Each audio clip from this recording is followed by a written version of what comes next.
All right, good afternoon. It is Chapter 6 review, and we are going to start out. You can write these down certainly and solve them as we go. It says write each ratio as a fraction. So go ahead and hit pause and solve this. So if I have 16 dogs, 12 cats, again, I'm writing it as a fraction, and it will say write in simplest form. If you didn't do that, you should. So it's 16 to 12. It is not 12 over 16 because that's not the order that they gave it to us in. So you're going to take 16 twelfths, and then I'm going to find that common denominator or common factor and divide the numerator and denominator by it, which is going to give me 4/3, and that is your answer. Remember, it is a ratio. Ratios cannot be written as mixed numbers because it would not be then comparing two numbers.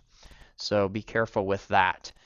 Sometimes they will be again given as the smaller number and the larger, to where this would be then flipped around to where it would be then 3/4. But again, 16 is first, 12 is second, so it has to be 4/3. Now go ahead and hit pause and solve for the unit rate of this problem.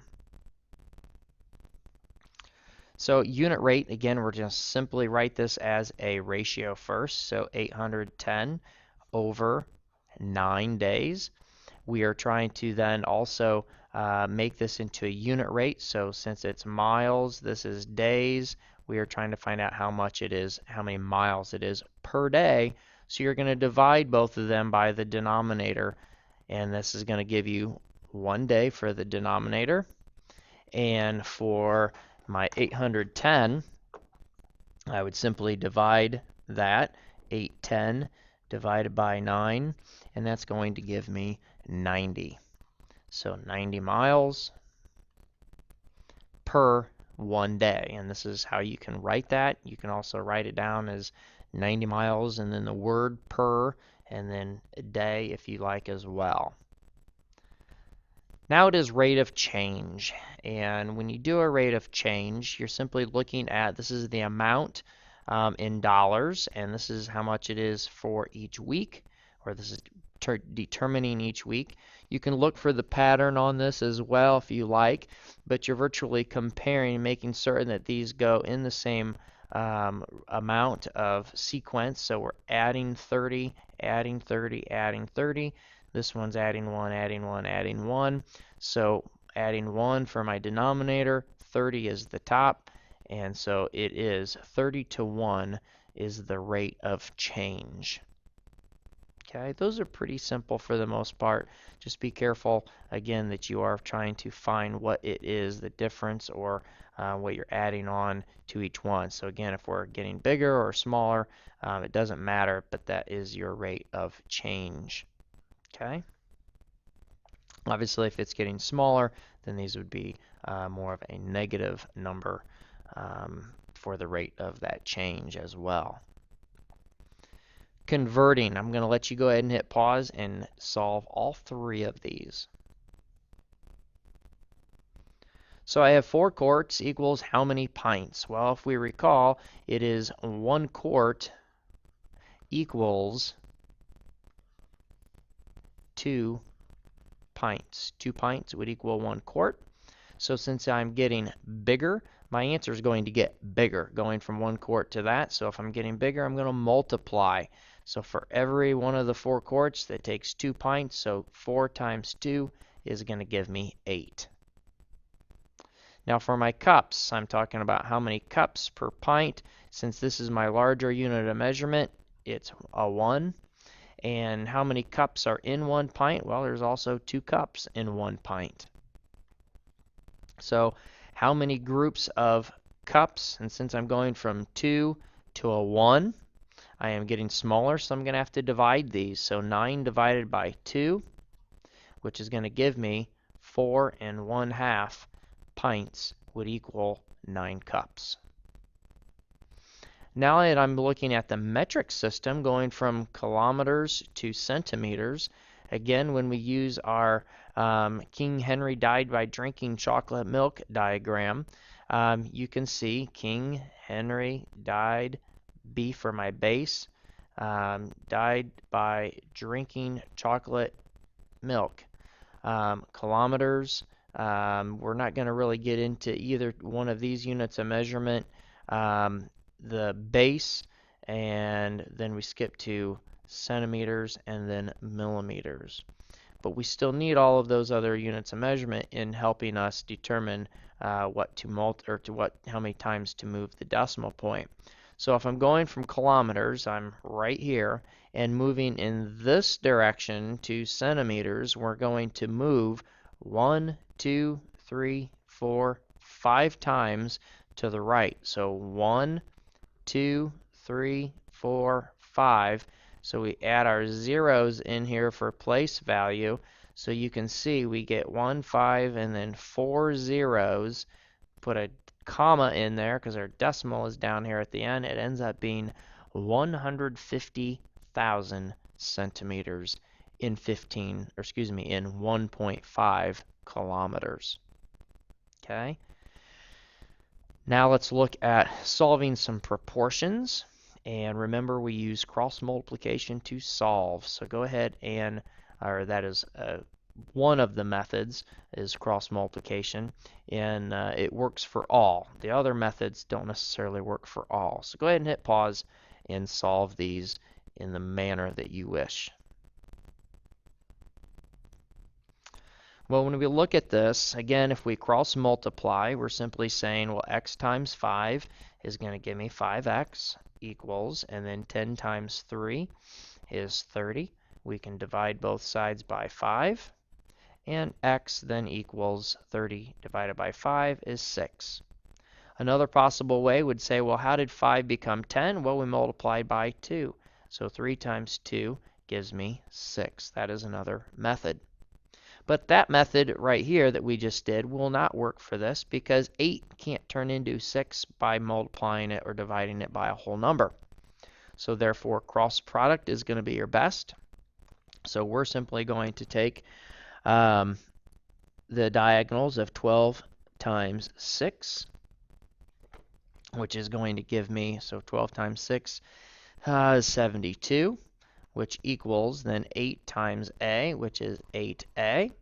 And now we'll divide both sides by the number with our variable, and we'll get a equals 72 divided by 8 is 9. So a equals 9, and you can see that if we were to reduce both of those fractions, you would find that you would get the same of 3 over 2 for both of those answers. And they are, again, equivalent. So let's look at our next one. It says draw or scale drawings and scale factor.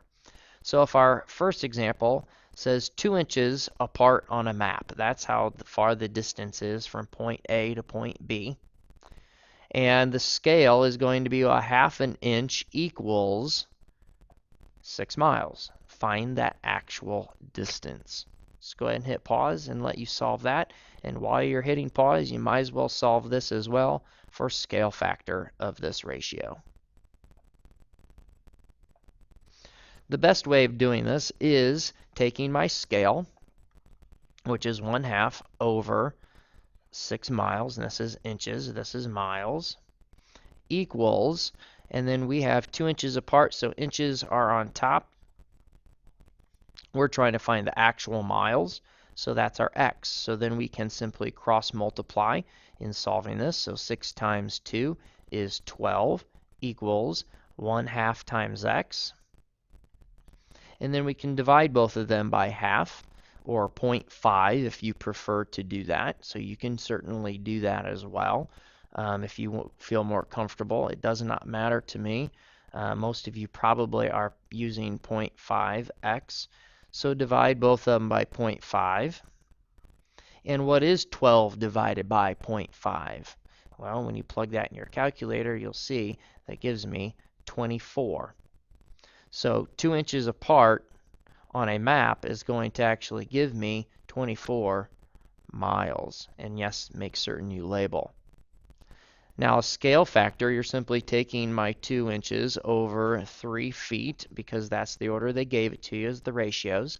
But we must make certain that we have these as common units of measurement. They have to be the same. So we're going to convert it to the smaller unit of measurement. So it's actually going to be 2 inches over, well, how many inches in a foot? Well, there are 12, so 12 times 3 is going to give me 36 inches. Now we are trying to make this numerator a 1, so we're going to divide both of those by 2, and we're going to get 1 inch over, and dividing this in half, again, will give us 18 inches. So 1 inch to 18 inches will be my scale factor. Now let's look at our next, and this is converting from fractions, percents, and decimals to do this. So they're going to be asking you that same question to write it. They'll give you maybe a percent, maybe a decimal, a fraction, whatever the case might be. You'll have to write it as the other two. Well, when we write a percent as a fraction, we would have to write it actually as a decimal first to be able to do so. So to do that, we're simply going to write this as a decimal first. So, and you say, well, this is already a decimal. Well, it has a decimal in it, but it still has a percent. So to get rid of that, we're going to simply divide it by 100. So move your decimal 2 places to the left to get 0.275. And if we write that as a fraction, we're simply going to say it. Well, 275 over, and since it's 275 thousandths in the place value of the thousandths, we write it over 1,000. Now we need to divide this, and some of you may not know what the greatest common factor of this is. If you don't, that is perfectly fine. We can simply say, well, 1 we can divide by 5. Also, 25 is a good number to divide those by. So taking 275 and dividing it by 25 is going to give me 11. And then 100 divided, or 1,000 divided by 25 is going to give me 40.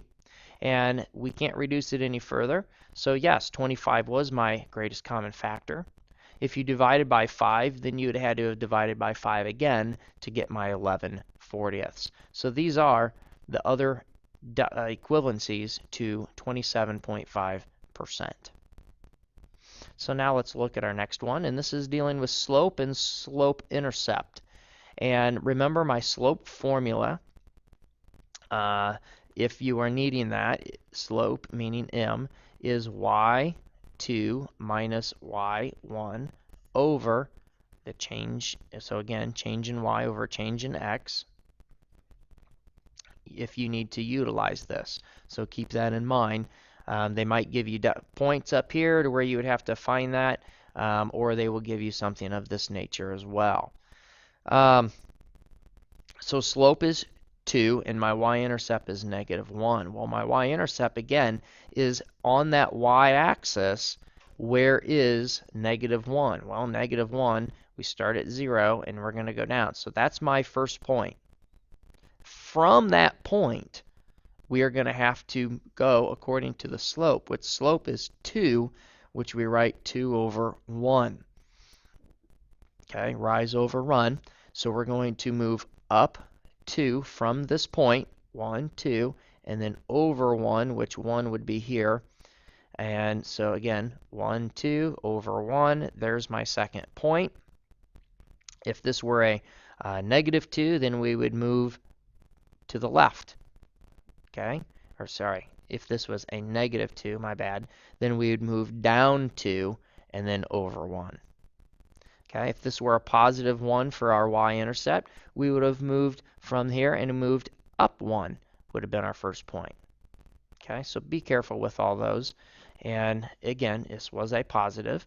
So now we have our other point, and we can simply draw a line through those points, and that is our slope for this particular problem. Now, sometimes it will be given to you as y equals 2x, and then this would be -1. That's the same equation that would be equivalent to what we are given here as well. Okay, So be careful with that. If you're trying to find the slope, also they could have said, well, this is um, going to be our first point, which again is 0, -1. And this point here would be 1 and 1. And when you would do that and finding the slope using this formula, you would get 2 for that answer. So lots of different combinations you could have. Any questions that you have on this, certainly please ask. We're going to do some more review in class on Monday, so please make certain that you keep that in mind, and your test will then be the following day. So have a great day, and we will see you tomorrow.